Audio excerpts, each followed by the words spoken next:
CES 2023 in Las Vegas. The first day, Media Day, just wrapped. Up first is LG as it showcases its Z3, G3, and C3. Up next. I've seen things people wouldn't believe. Hey, what's up guys? I'm Brian. This is Tech Therapy. Thank you so much for joining me today. Please consider liking and subscribing. We are real tech for real people.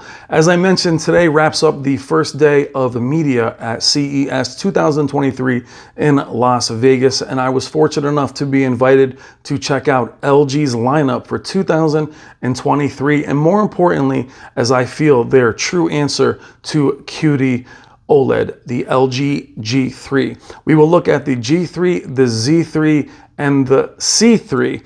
They also had a fourth panel that I was able to film. It is under embargo. I could release that now as this video will release tomorrow morning, but I think it deserves its own coverage and further analysis. It's very exciting news. Love what LG brought this year, especially with the G3. The Z3 is incredible as always. Saw it, love the Z3, even the Z2, the Z9. We will talk about it. I want the footage to really do the talking in this video. I want to get this video up for you guys. It's about 1 a.m. But I will say that I am so excited to be a part of CES, be here in person. I've reported on it for many, many years. But I will tell you, seeing it in person really does make all the difference versus seeing a press conference and seeing some videos here and there.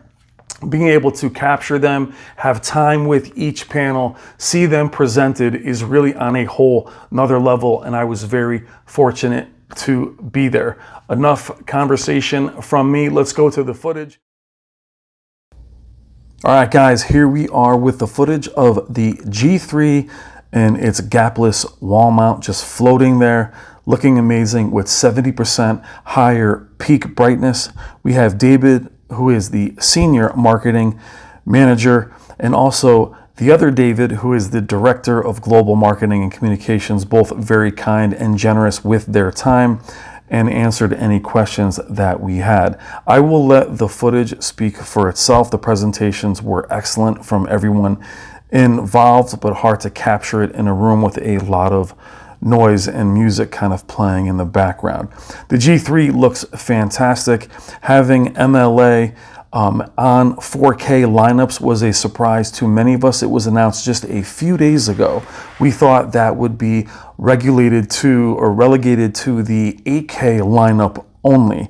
And at that point, probably only the 77-inch Z3, maybe the 88-inch. What we know now is that it is here in 4K on the G3, 55, 65, and 77 inches. Unfortunately for me, being in the heavyweight division, I will not see it on the 83-inch this year or the 88-inch Z3. As you can see, me changing the aperture of the camera and trying to change the settings to capture how bright this panel really is. Adjusting the ISO, that's something typically that an LED will force me to do, as it'll wash out the image from the camera. It is stunning. Now for the G2, the G1, a lot of talk of color volume battling quantum dot OLEDs, but I never felt that WRGB OLEDs were ever not colorful enough. They are very saturated. They can also look very accurate and very natural. As you see, the light hit here, so clear, even though we are off angle, absolutely beautiful and plenty colorful, especially when you see us pan over to the Z3 as well as the C3. Now I'm gonna skip over the fourth model, which I would be able to show you at this time of the morning. But again, I think that should be a separate video. I don't want this video to be too long. I tend to babble on way too much. But for many of you, the G2 with the heat shrink, which is what you'll see here, a lot is of the Alpha A9 Gen 6 processor as we transition over to the Z3. Much of what we discuss here is processing and what it does to the image. The Z3 for me, the Z9 was my favorite display of all time, followed by the Z2, and now obviously the Z3.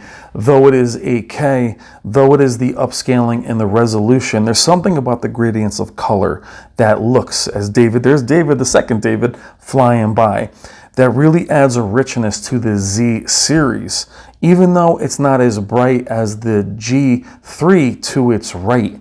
It does look bright, if not brighter. So even though 8K has been hit recently, look at the saturation. Even while retaining accuracy, the saturation of the Z series is just on a whole nother level. My camera is washing that out a bit. But the Z series, again, 8K has been soured on for everything happening in Europe. It doesn't seem to be a concern for LG. They will find their ways to be compliant with it and still be able to release it in Europe. For those of you that are there, this is still coming to you. But there's something about their 8K lineup, the elegance, the detail, and the way the picture processes that gives it a richness that I feel is beyond the resolution, but it's jaw-dropping as ever. I am a huge fan of the Z series. But the star of the show is the G3, which we'll circle back to a little bit later in the video. But seeing these panels, as I mentioned, in person is just a whole nother level of seeing what they have to offer. Again, the Z3, though the larger sizes, this is, I believe, the 88-inch, though it doesn't have the MLA with it, doesn't have that included. Look how bright the perception is. And that is something that they have done with their processing, starting with last year's G2, and I believe the C2 was the APL increasing to give you a perceived peak brightness. And I do feel it does hit here with the Z series and even the C series. We saw that last year with the C2, though it didn't measure brighter than, say, the C1, the perceptible peak brightness seemed higher. And that really is the magic of their processing. So I think you do see that here with the larger Z3. I maybe confusing Z2, Z3, but it does appear much brighter than it actually is. And that really, at the end of the day, is what matters. As we move over to the C3, C3 does also have that same processing, though the 42 and the 48-inch don't have that included due to their pixel pitch being so tight. We're here with the 55, 65, and 77. This will give the perceived higher peak brightness. Again, the 83 won't benefit this year. It'll benefit the same way the C2 did last year over the C1. So the C3 will not have that here. It will be focused primarily on the 55, 65, and 77. The answer as to why the 83 inches and 88 inches was not included is really more to do with the ability of the panels, where we don't have the answer for that yet, but hopefully next year we will see that for those of us that are in the 88-inch. But as I mentioned last year, seeing the C2 over the C1, though the C2 didn't measure brighter, for me the perception of brightness was clearly there. I saw that with my own eyes in my own home, and I feel the same way here. So look for the C3 to give you another 20% bump. Though it's perceived APL, it's the way the processing allows the panel to show you that brightness, and it just does show it there, does look that way. So seeing the C3, there was another C3 in the corner, which was the 48, but it did have a movie playing, so can't show you there. We also have the soundbar now, which is wireless, which can be connected, to the actual C3. Turn it out and they actually stay connected, which is pretty cool. So encompassing audio and video together is really their goal here, giving you again a more elegant design with a wireless, with the SC9 wireless soundbar.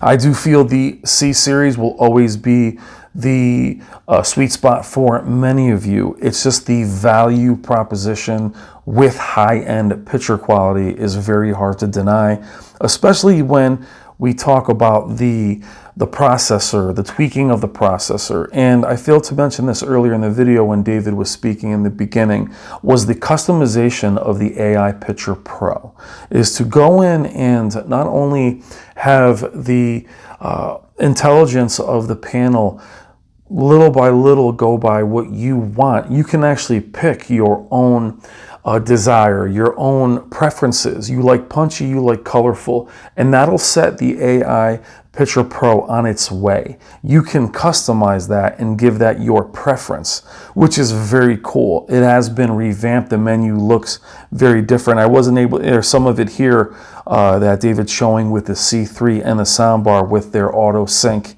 technology, but the customization of the operating system is very different and very cool, very snappy as we go back to the G3. I want to know your thoughts on LG. To me, the G2 was excellent. You have the heatsink. I wasn't able to find out if the heatsink is actually being included on the Z3, but the G2 was a very large success. I am personally disappointed that the 83-inch won't have that jump in peak brightness, though it will have that perceived jump to give you a little bit of a bump over last year's G2. Looking back at the Z3, couldn't take my eyes off of them. They are gorgeous and again, bright, very, very rich. But the question of LG's processing is they have caught up maybe even the year before last, and now they are in a class of their own. What they're doing with the AI Picture Pro, with the Picture Wizard, setting preferences, getting it to go to what you want, being able to pick the genres that you appreciate. So important. And such a cool way to go to the next level and put their stamp on it. What are your thoughts on the lineup? What interests you as we look at our favorite LG Global demo here? Look how punchy that is on the Z3. And again, for me, seeing these in person is a huge treat. The suite was beautiful. How it was set up was amazing. Very, very cool as we flip around and check out FOMO, KG in the back, a little bit of the background. Have to show the crew a little bit as FOMO was eating there. Back to the Z3. 8K clarity, 8K content, something you have to see in person to really appreciate. Where are you with LG in the lineup? Is the G3's jump with the MLA that was supposed to be 8K only being here at 4K, meaning that we are going to see that technology on their affordable panels. We thought being 8K only, it would be something that we would not be able to really experience. It is now here in the 4K lineup, which is huge news that we were able, as I get up real close, we were able to hear it just a few days ago. Do you think it's enough? I do. I think if you can get that 70% increase and not compromise the black levels or show screen uniformity issues, I think it's a huge win. Also, didn't see any of the splotching that we were a bit afraid of as we look at some of the gaming panels here. All right, guys, I'm Brian. This is Tech Therapy. Thank you so much for joining me at this first look at LG's lineup for 2023. Thank you for watching. Love you guys. Take care.